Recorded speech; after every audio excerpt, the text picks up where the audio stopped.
234 வேட்பாளர்கள் ஒரே மேடையில் திருச்சியில் நாம் தமிழர் கட்சி பேரெழுச்சி மாநாடு. எதிர்வரும் 2026 சட்டமன்ற தேர்தலை முன்னிட்டு நாம் தமிழர் கட்சி சார்பாக போட்டியிடவிருக்கும் 234 வேட்பாளர்களையும் ஒரே மேடையில் அறிமுகப்படுத்தும் பிரம்மாண்ட மாநாடு, மாற்றத்தை விரும்பும் மக்களின் மாநாடு 2026 என்ற பெயரில் திருச்சியில் பேரெழுச்சியாக நடைபெறவுள்ளது. இந்த மாநாடு பிப்ரவரி மாதம் 21ஆம் தேதி மாலை 4 மணிக்கு திருச்சியில் நடைபெறும் என்று நாம் தமிழர் கட்சியின் தலைமை ஒருங்கிணைப்பாளர் செந்தமிழன் சீமான் அதிகாரப்பூர்வமாக அறிவித்துள்ளார்.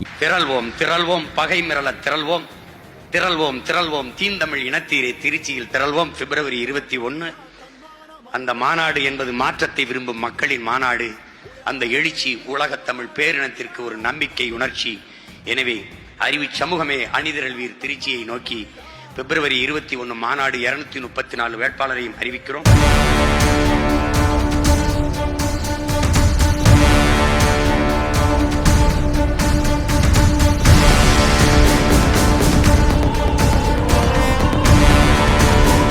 நமது சின்னம் விவசாயி.